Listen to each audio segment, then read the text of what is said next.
Yeah, well, we were living in New York City at the time, and we weren't married yet. Our wedding was scheduled for Me. May, I May remember. 24th of that year, which was 1980. And in January, we found out that I was pregnant. And I called him from my job. I knew something was wrong because I was digging in the peanut butter jar, and that's usually an indication that I'm pregnant because I had been pregnant before. And I had had two other abortions prior to knowing Brian. And so I got a pregnancy test, and it was positive, and I called him.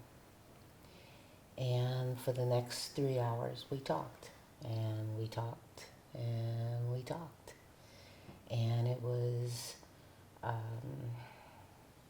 well, he'll tell you exactly what he said. Bottom line is, he wasn't ready to be a father, even though we were going to get married. And I think it was a mix of panic and then also a mix of I'm not ready for this. And that's what I pretty much told her. I don't want to get married.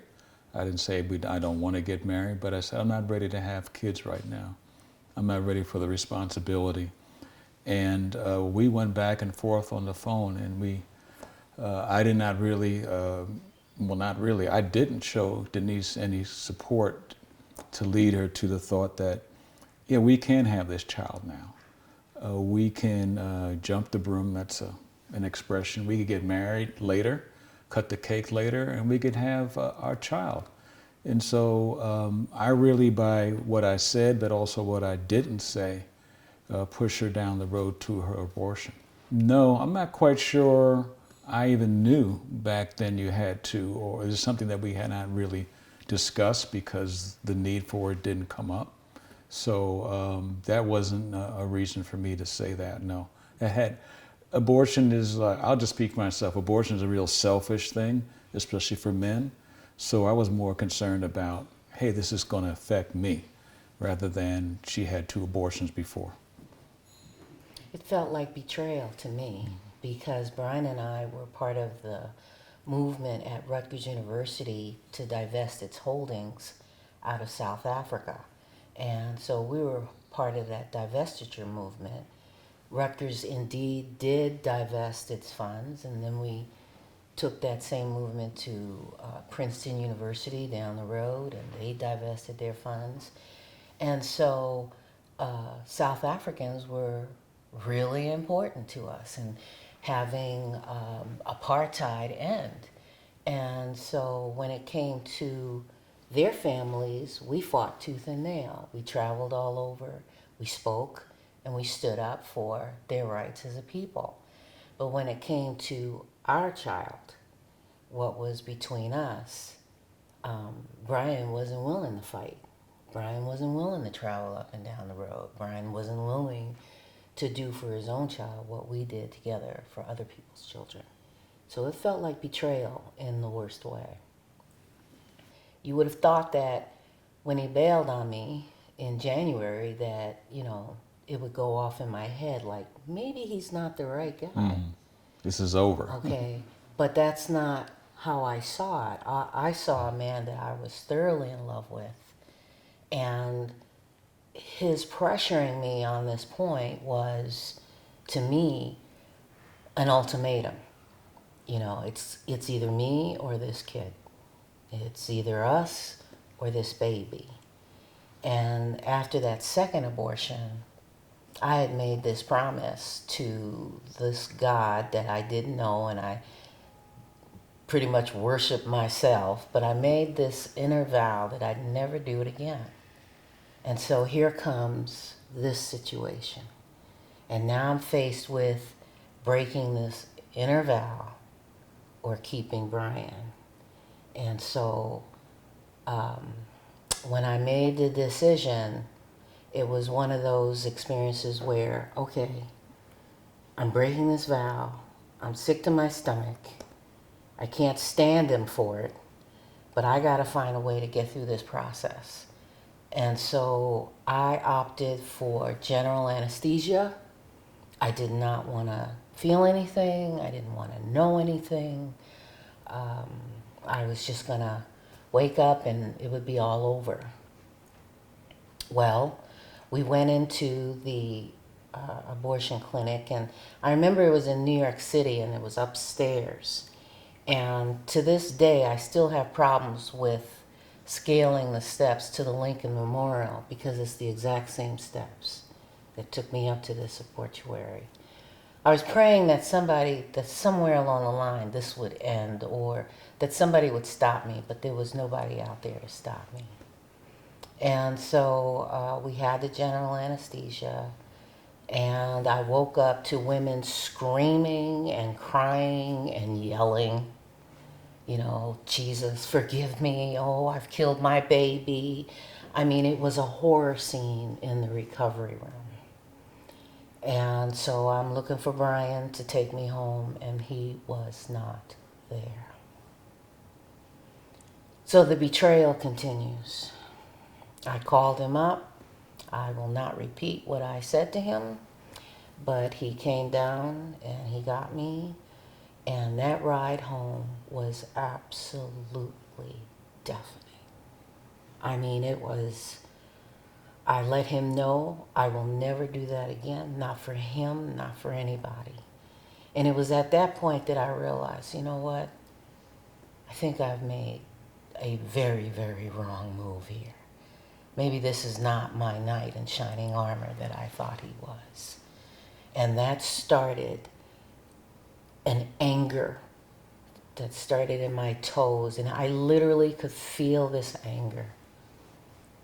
And it would creep up and it would creep up. And as it creeped, I'm getting angrier and angrier. But I was always able to push it down. I was able to get married. I was able to go forward. But that anger, boy, it would crop up, and I would push it down and push it down until some years later when I couldn't push it down anymore. Yeah, I mean, after the abortion, Tell her what you told me the morning that I woke up. well, I felt less than a man. I didn't even feel like a human being. I felt like I had really betrayed her. My self-esteem plummeted. I remember the ride home, and like I like to say, the silence was deafening. She was looking out the window, tears coming down her cheeks I could see from the side. And you know, we talk about, and I talk about, how can a woman look at you when you've killed my child, killed her child? And so we went home, the silence was deafening, and when we got home, I don't think we talked for hours. It may have even been a half a day that we just didn't talk. And we became strangers, because that was like the seedbed of becoming strangers under the same roof. And that haunted us for about 17 years in our marriage. I mean, I wasn't the go-getter, the take charge, lovely, taking care, protective, productive Brian anymore. And my self-esteem tanked. Matter of fact, the day, okay, so we came home, and it was like that. I had forgotten about that. But we went to bed that night. And I remember just wanting to shut the world and life down. It's like, this is way more horrible than I could have ever imagined. And so the next morning when we woke up, I was at the window. I was crying. I was at the window and looking out, and Brian wanted to know, well, what was wrong. And I told him, I'm trying to remember exactly what I said, but the bottom line was, what have we done? Mm-hmm. What have we done? And Brian got mad, blazing mad, and he said, let's just forget about it. Let's not talk about this anymore. Mm-hmm. Not that we did talk about it.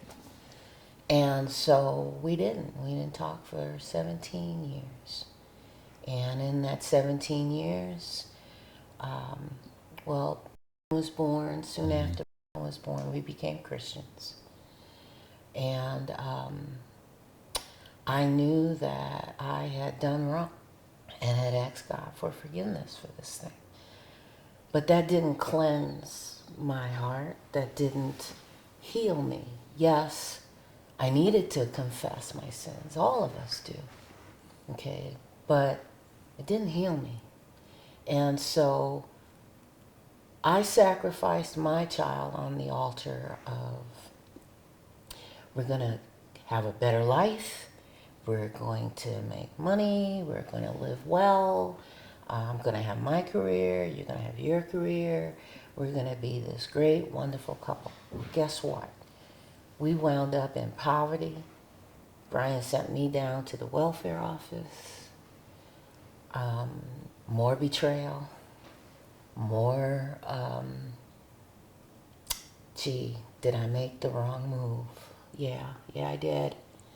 And we lived in poverty for heaven knows how long. Like Brian said, he was no longer the go-getter. His self-esteem was in the toilet, and we suffered for it. And the suffering in silence, I think, is the most devastating aspect of abortion pain, because there's nobody to really talk to about it. You don't go out in the streets with a sign waving, with a smile on your face. Oh, I had an abortion today. You don't do that. And instead, you choke down.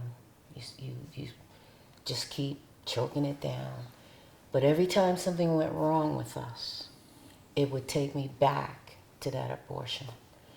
Every time money wasn't right, it would take me back to the abortion. Anytime he hurt me, it didn't matter what it was, whether he hurt me emotionally or some other way. I mean, he didn't hurt me physically. We were not that. We weren't into physical violence. But we could certainly run our mouths and hurt each other really, really well. And it would always take me back to that scene.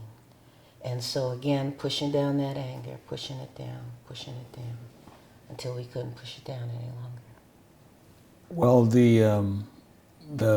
the years of lack of self-esteem, and then also strangers under the same roof, and most people know when they're not really the apple of somebody's eye. Husbands know it, wives know it, and I always felt like on the outside, like prayer life, don't pray together. Best friend, it was not me. The trigger she's talked about, just picking her up late, just threw her back to that day. I mean, how many times did we pick up people late? Intentionally, never, but that happens. And so it affected me because I did not go for those kind of positions or jobs. I did not become like a business person. Denise has a very, very different background than I did as far as growing up. She had a car and $80 a week in high school, $80 a week for allowance. And I had a Subway token and maybe a part-time job at Mickey D's. But all those things kind of just grind in, and it's a slow grind, the loneliness. And then you just try to get on with life. So when I got angry with her and yelled at her, I tried to just get on with life, even though the pots weren't thrown and we weren't cursing at each other, and we weren't banging the floor and banging the doors. Like she said, that silence or that freezing each other out, it is worse because you just keep that down. Now, I didn't get angry. I didn't have that anger coming up through me, but you could have that shame pushing you down. And so both are bad. So that's what was happening with me. And then also I would add the, family, moving. We eventually relocated to the Twin Cities. Those are great distractions. I mean, they're good because you have to have a family, you got to work, you have to move on, but those things don't get to the root. And you can do a lot of stuff on top of the ground. And Denise is into gardening, I'm not. But, there's a lot that happens under the ground that you don't see. Why does a plant die? Very often it's because something is happening that you can't see. That's what was happening with us. I didn't feel that I could be a good mother. I didn't think that I had the capacity to be a good mother. How can you be a good mother, especially to a child that was handicapped, okay, after you've murdered 3 others? And it didn't stop there. The carnage for us didn't stop with that 3rd abortion. After the 3rd abortion, we got pregnant again. And I wasn't having any more abortions, so we were planning on bringing this child into the world. And we were expectant and excited about it. And then I miscarried. And my OBGYN let it be known why I miscarried. I miscarried because of that last abortion. And so we have 4 dead children, okay? Or I should say, we have 4 children in heaven now. Amen. And so it was very, very difficult to get on with life. Brian and I didn't have pots and pans. We didn't throw pots and pans. But that undercurrent between us was real. And it literally ate up the fabric of our relationship. When you no longer see your husband, the man of your dreams, as being the man of your dreams anymore, when he's no longer